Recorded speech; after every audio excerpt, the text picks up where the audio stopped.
boa noite a todos. Dando continuidade às nossas aulas de Direito Penal 2, estamos no conteúdo da aplicação da pena. Nós temos optado por fazer essas aulas via Skype, ao vivo, com os alunos, de modo a que eles possam participar, tirar suas dúvidas, mas infelizmente a internet hoje não colaborou muito, então nós tivemos que fazer a nossa aula gravada, que será disponibilizada na sequência para os nossos alunos. Como já foi dito anteriormente, nós já estudamos as 3 fases de aplicação da pena. Mas, como costumeiramente fazemos nas nossas aulas, vamos fazer aqui um resumo de tudo que foi visto, né? Até uma forma de fixarmos melhor o conteúdo.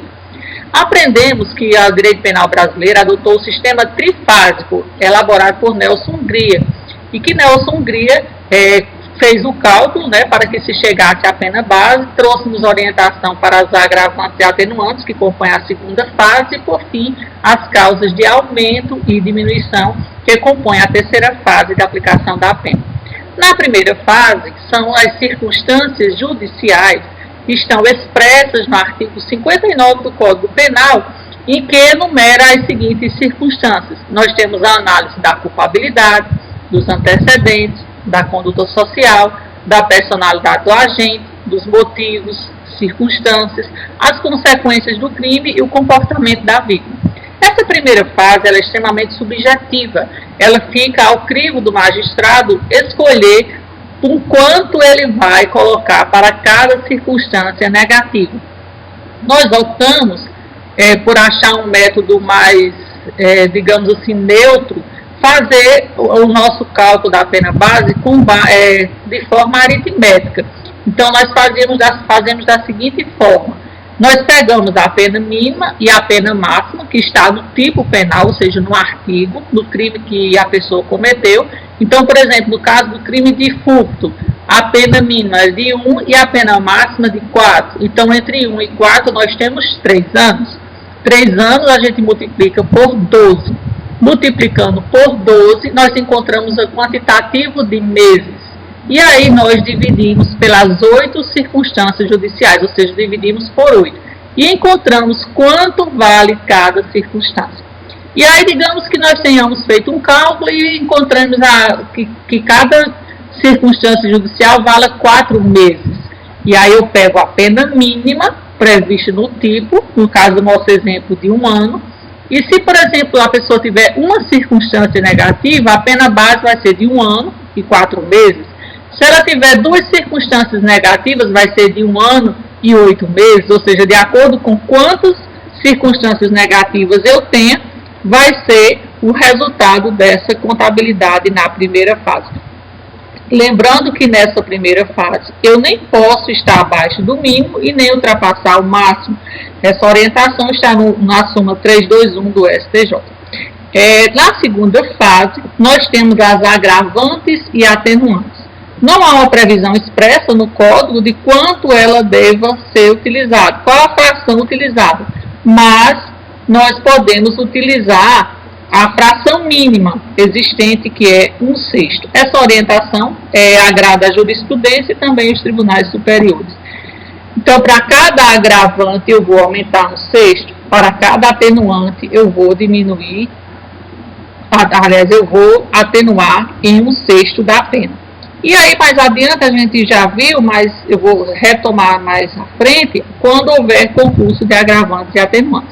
Então, nesse primeiro momento que eu preciso entender, eu tenho uma pena base e é dela que eu vou partir, aumentando, agravando em 1/6 ou atenuando em 1/6 de acordo com a situação que eu estiver julgando.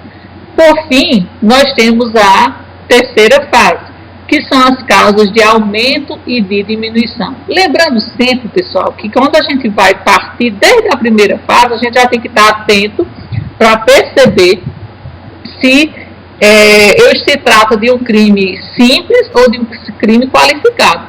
Porque se o crime é qualificado, obviamente eu tenho que olhar para a pena do qualificado. Se a pena é simples, eu tenho que olhar para a pena simples. Outra coisa muito importante também de recordarmos é que nas agravantes elas são expressas, elas não podem ser ampliadas, elas estão expressas e taxativas no artigo 61 e 62 do Código Penal. Então, nesse caso, eu vou, primeiramente, olho para o crime, vejo se ele é qualificado e vejo o que é que está qualificando o crime, não é? Se está sendo qualificado por alguma agravante que serviu já para agravar a pena. Se foi, por exemplo, se ela já serviu para qualificar o crime, ela não vai ser novamente utilizada como agravante. Exemplo, se o crime foi cometido por motivo fútil, no caso do homicídio, e esse motivo fútil já serviu para tornar o crime qualificado. Então, eu não posso usar a mesma situação da futilidade para depois agravar novamente a pena, senão vai configurar o que nós chamamos de bis in idem. Ah, professora, mas se eu tiver duas agravantes? Aí sim, uma eu uso para qualificar e a outra eu vou usar para agravar.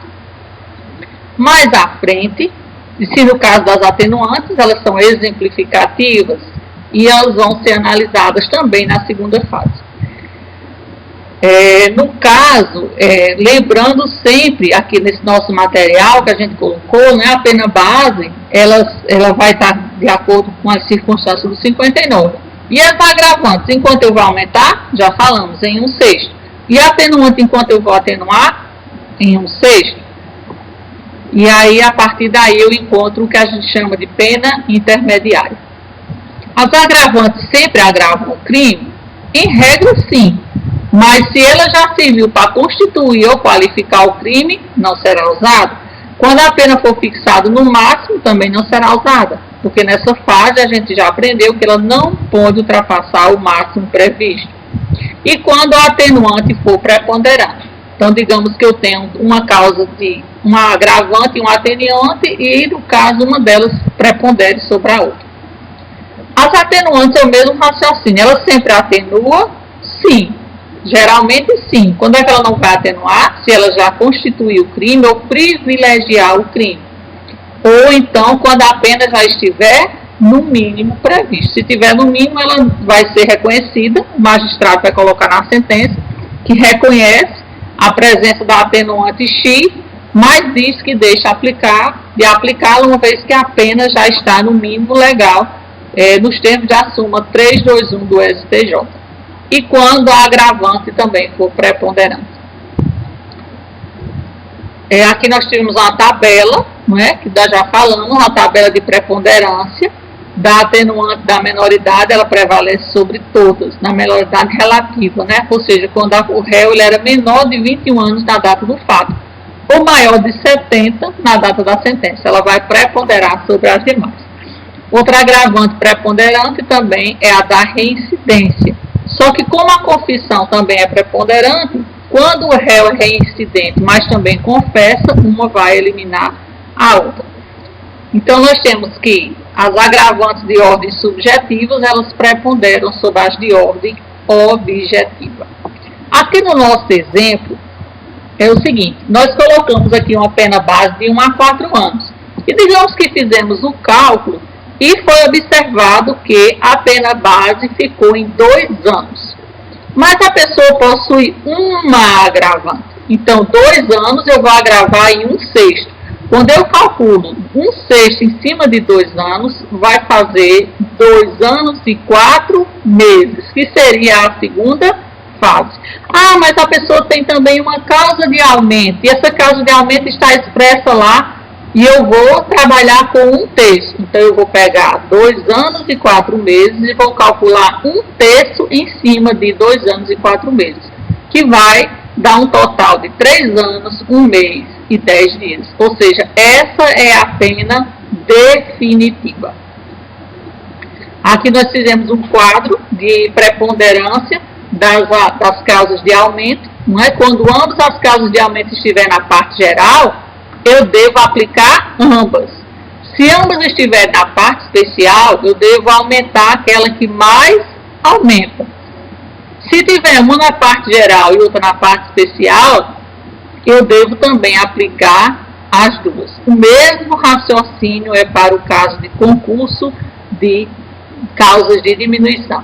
Se eu tiver as duas causas de diminuição estiverem na parte geral, eu devo atenuar, aumentar, ou diminuir em as duas.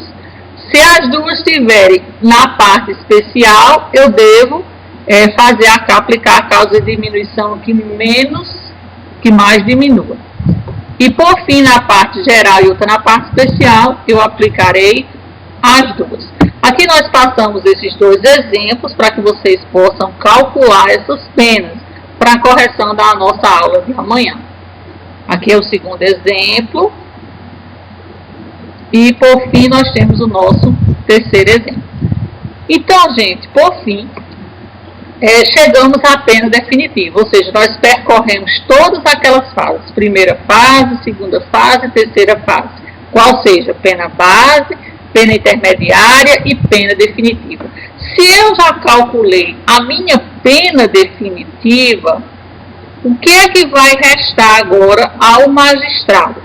Primeira coisa que o magistrado vai fazer após ter a pena definitiva, ele tem que saber qual o regime de cumprimento que aquela pessoa vai cumprir. Ele vai observar, não é? Se o regime está atrelado a uma pena de reclusão ou de detenção, que nós já estudamos na aula passada. Se a pena for de reclusão, o regime ele pode ser fechado, semiaberto ou aberto.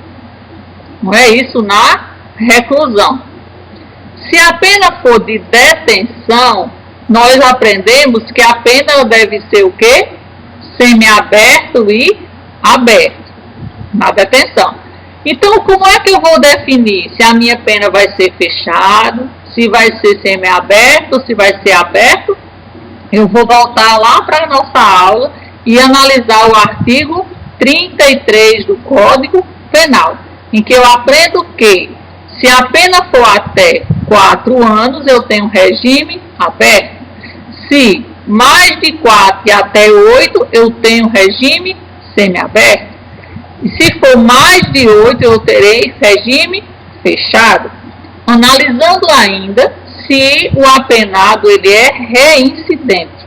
Porque se ele for reincidente e a reincidência anterior dele for superior a 4 anos, mesmo que a pena seja uma pena de 2 anos, o juiz vai estabelecer o regime fechado.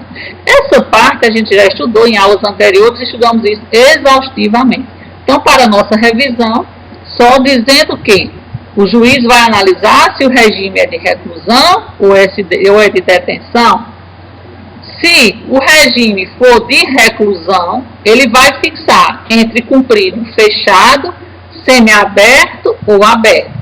Para isso, a gente vai analisar os requisitos do artigo 33 do Código Penal e ainda levar em consideração se o acusado ele é reincidente ou não. O magistrado vai ainda, nessa fase da sentença, analisar se houve o quê? Detração. Que período o réu ficou preso durante o processo? Então, ele deve proceder à detração do regime, né, do período que ele permaneceu preso, e na sequência fixar esse regime. Outra coisa muito importante e indispensável ainda nesse momento é que, estabelecido o regime, a pena e o regime, o juiz deve analisar obrigatoriamente se é caso de substituição de pena privativa de liberdade por pena restritiva de direito, que também já foi estudada por todos nós. Os requisitos estão no artigo 44 do Código Penal. Digamos aqui que o juiz tenha estabelecido essa pena aqui de 2 anos.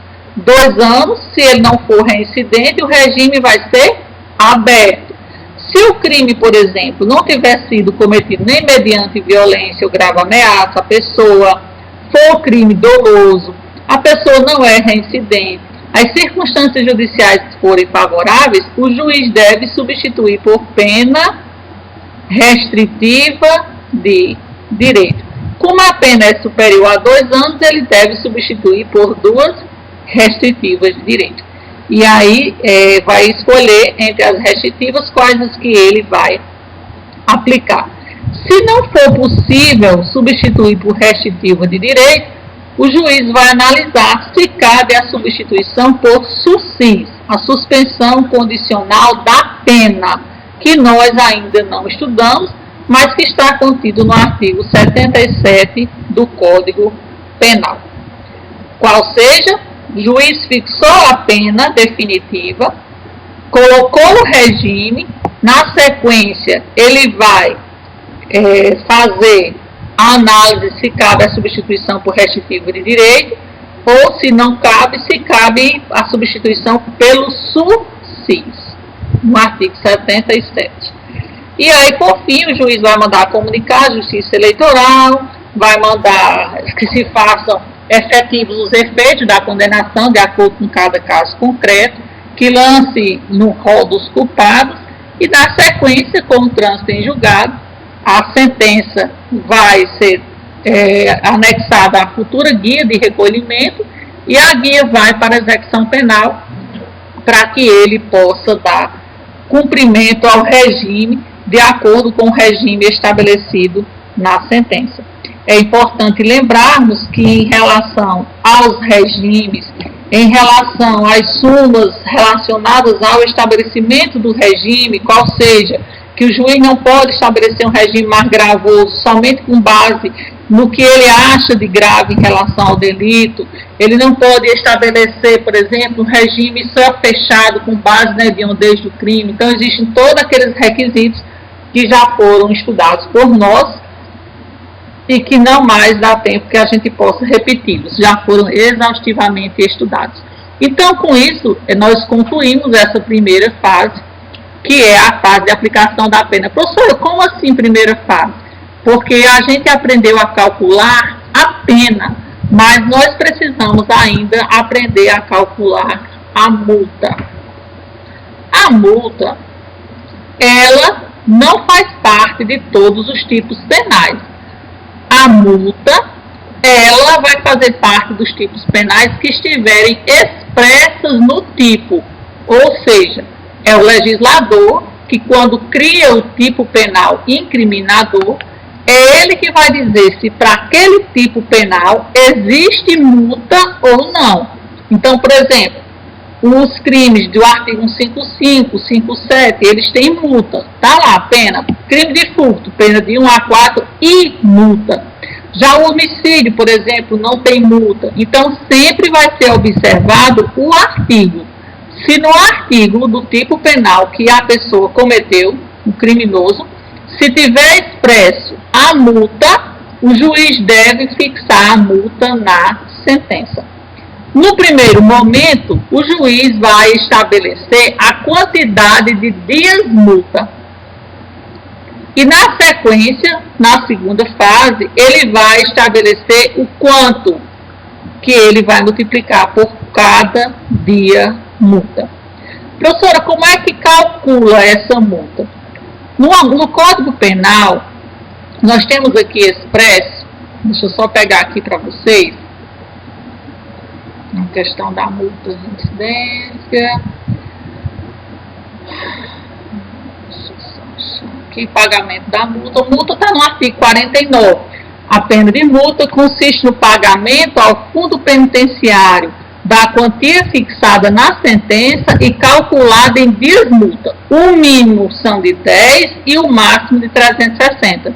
Lembra que lá nas penas a gente tem pena mínima e pena máxima? Aqui na multa também nós temos o mínimo e o máximo. Qual seja o mínimo? 10. Qual é o máximo de dias multa?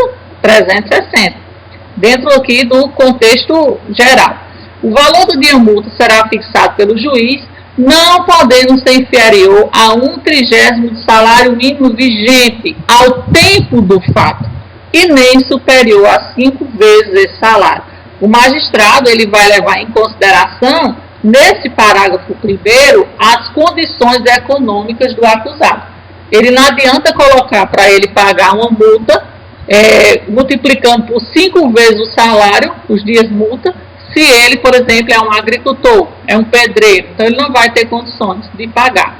Então, o valor da multa será atualizado quando da execução pelos índices de correção monetária.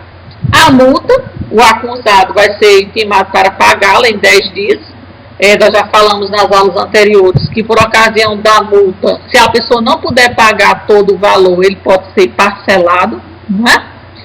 E a cobrança da multa pode efetuar-se mediante desconto nos salários. A multa ainda, ela pode ser aplicada isoladamente, ou seja, se lá tiver crime X, pena, multa, disser que a pena daquele tipo é só multa, o nome disso é pena isolada, ou seja, só aplicou ela. Ou ela pode ser aplicada cumulativamente, que é a grande maioria, tipo pena de 1 a 4 anos e multa, ou seja, cumulada com a pena privativa de liberdade. E ainda concedida a suspensão condicional da pena. Então, o desconto não deve incidir sobre os recursos indispensáveis ao sustento do condenado e sua família. Então, como é que nós fazemos esse cálculo dos dias multa? Vamos aprender, não é? Vamos aqui na lousa. Nós vimos aqui que a multa ela vai de 10 a 360 dias.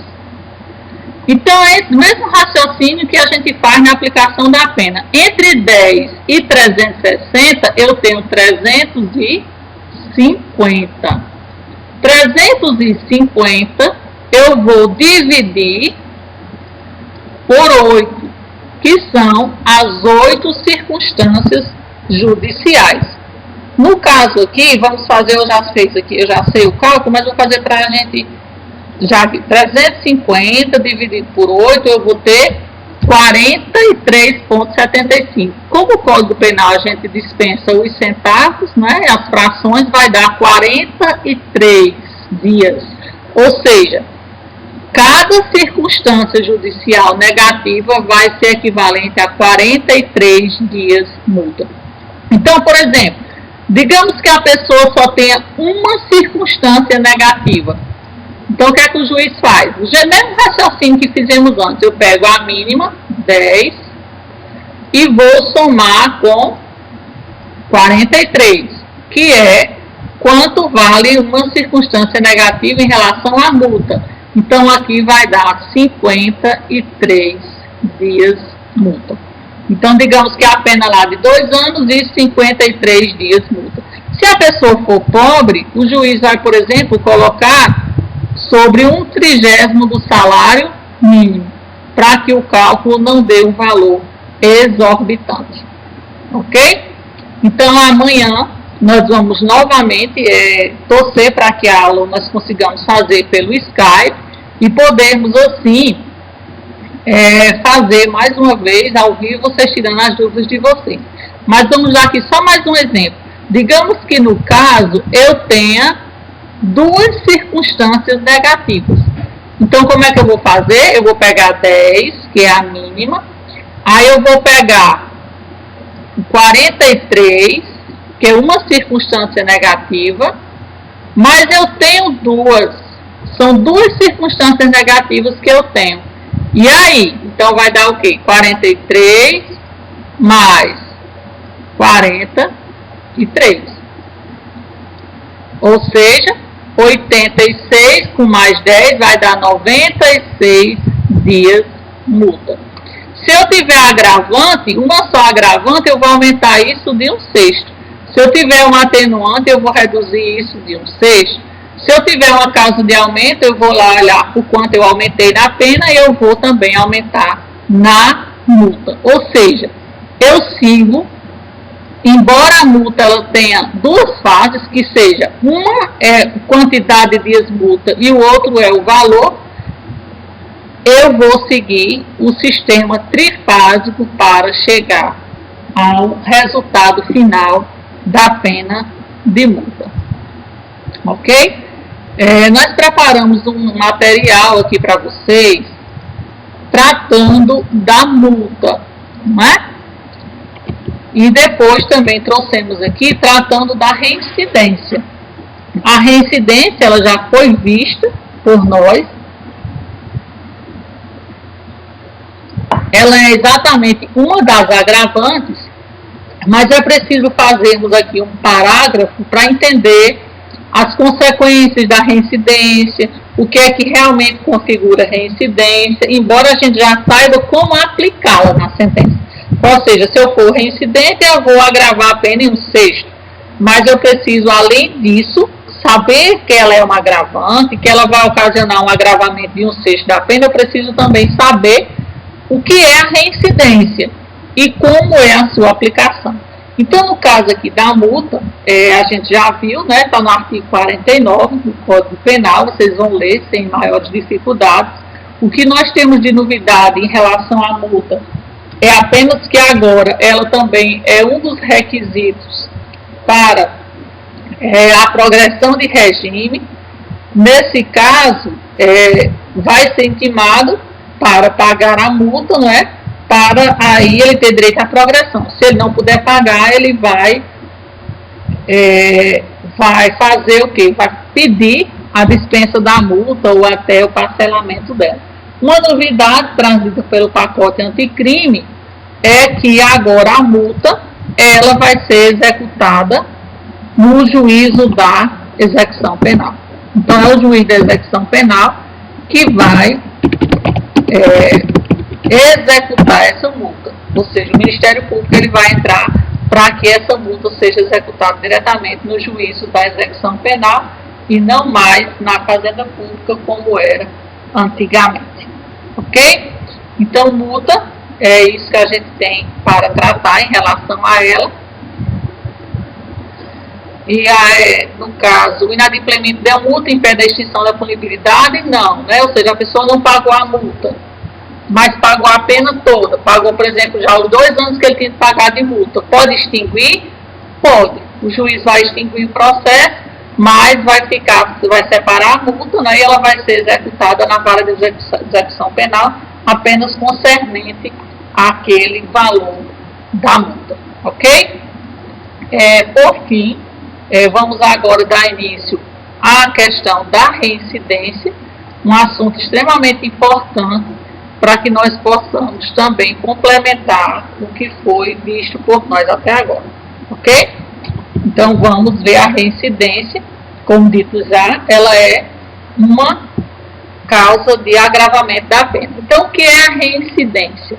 É a situação de quem pratica um fato criminoso após ter sido condenado por crime anterior em sentença transitada em julgado, que nós também já explicamos nas nossas aulas. Ou seja, a pessoa comete um crime, ele é condenado, essa sentença transita em julgado e depois ele comete um novo crime. Nesse novo crime, que ele vai ser julgado, provavelmente ele vai ser tido como reincidente. Por que provavelmente? Porque nós vamos ver aqui as exceções, tá certo? Então, ela trata-se de um agravante genérico. O artigo 63, ele traz exatamente a definição, e é uma definição bem clara de reincidência. Veja como ela é bem explicativa. Verifica-se a reincidência quando a gente comete novo crime, depois de transitar em julgado a sentença que, no país ou no estrangeiro, o tenha condenado por crime anterior. Então, efeitos da reincidência. Quando é que ela deixa de surtir efeito? Quando é que ela não vai ser mais considerada para fins de agravante? O artigo 64 traz e diz assim: para efeitos da reincidência, não prevalece a condenação anterior se entre a data do cumprimento ou extinção da pena e a infração posterior estiver decorrido período superior a 5 anos, computado o período de prova da suspensão ou do livramento condicional, se não ocorrer revogação. É o que nós chamamos de período depurador. Então, que ele é contabilizado ou a partir da extinção da punibilidade, ou no caso, se tiver sido concedido ao réu o livramento condicional, já começa a contar dos 5 anos a partir do momento em que ele inicia o cumprimento do livramento condicional, e se ele cumpriu sem que haja revogação do livramento, que é um instituto que nós ainda vamos aprender, já começa a contabilizar esses 5 anos, assim como no caso da suspensão condicional da pena. Também foi dito nas aulas passadas que não geram reincidência os crimes militares próprios, ou seja, aqueles cometidos por militares, e os crimes políticos. Não se considera ainda para efeito de reincidência a transação penal, aquele que é feito no juizado especial, em que, antes do recebimento da denúncia, é feita uma proposta de transação penal, o infrator aceita a transação e aí ele cumpre aquela transação penal e isso não gera reincidência, até porque não haverá ali uma sentença penal condenatória.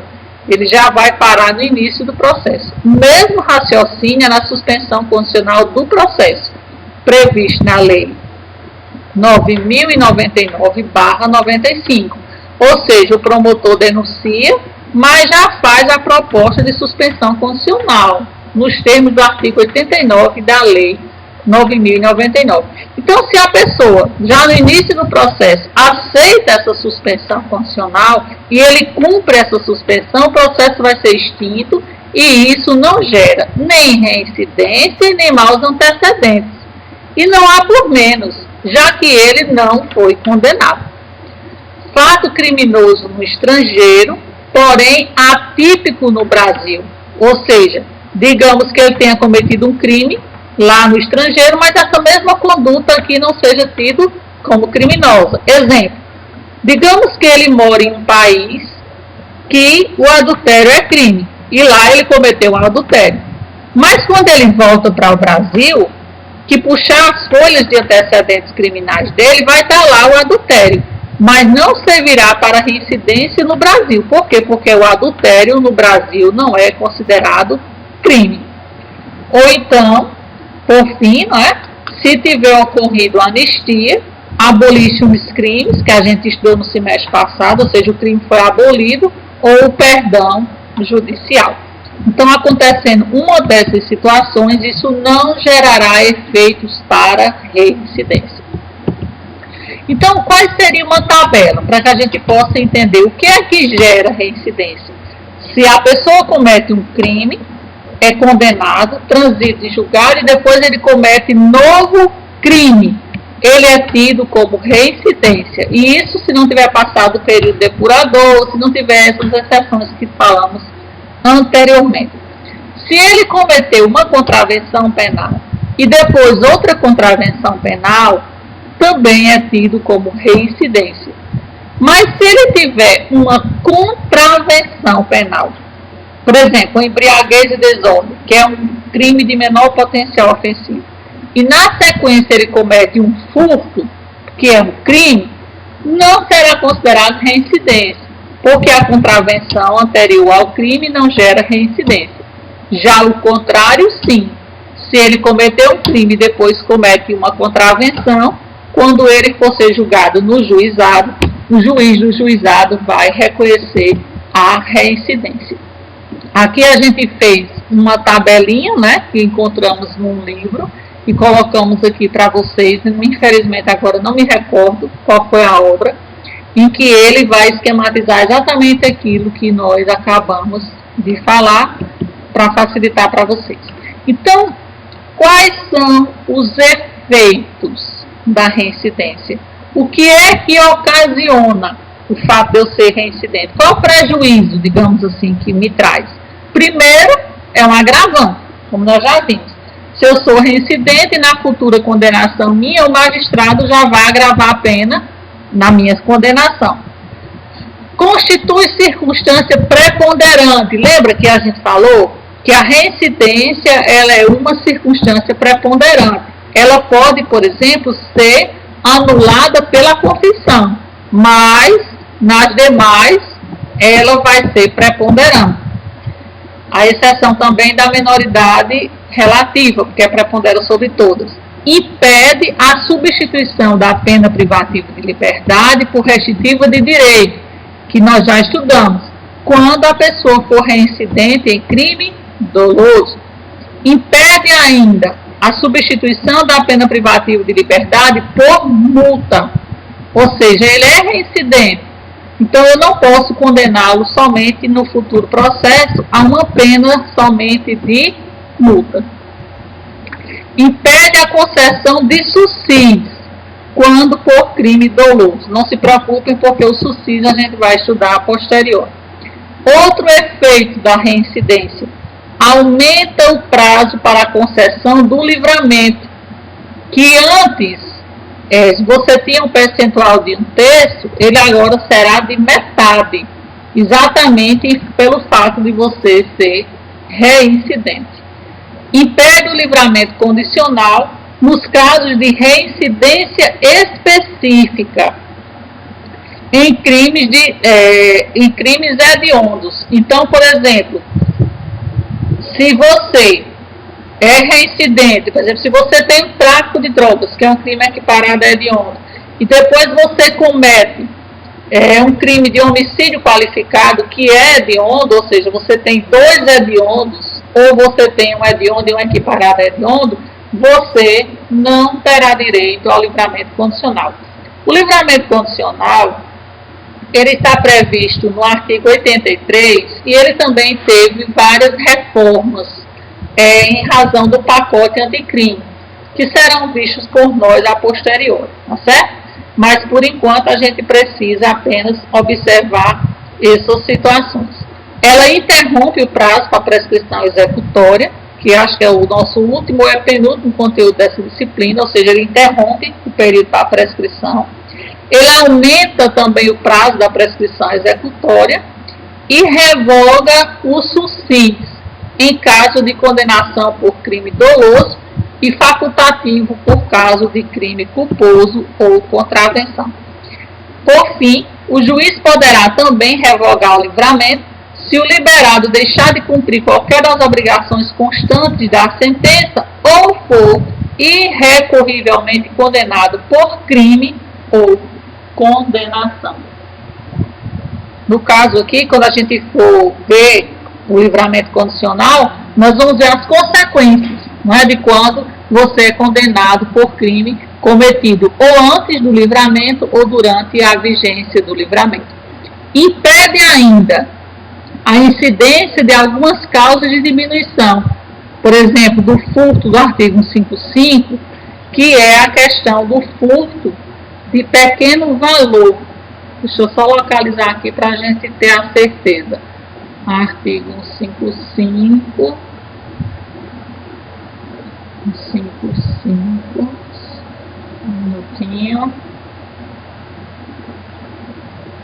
Parágrafo 2º. Se o criminoso é primário e é de pequeno valor a coisa furtada, o juiz pode substituir a pena de reclusão pela de detenção, ou diminuí-la de 1 a 2/3, ou aplicar somente a pena de multa, que no caso aqui, se ele for reincidente, a gente já viu, o juiz não pode nem aplicar somente a multa e nem reconhecer a questão da causa de diminuição quando o valor do bem for pequeno, porque ele diz aqui, se o criminoso é primário.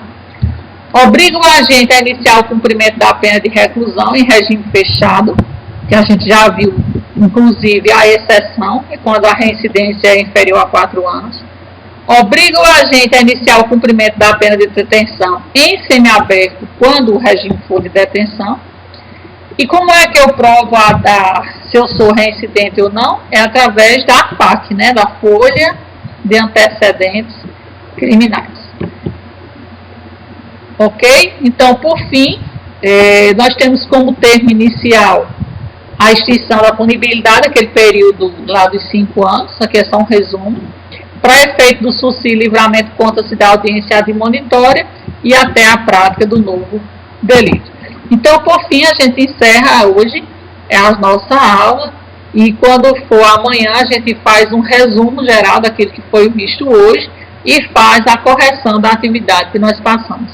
Desejo a todos uma noite especial, de bons sonos e que vocês possam tirar um bom proveito daquilo que nós passamos na noite de hoje e complementar o estudo de vocês com os livros, a doutrina e os artigos aí do Código Penal que vocês devem sempre estar revisando em relação a essa disciplina.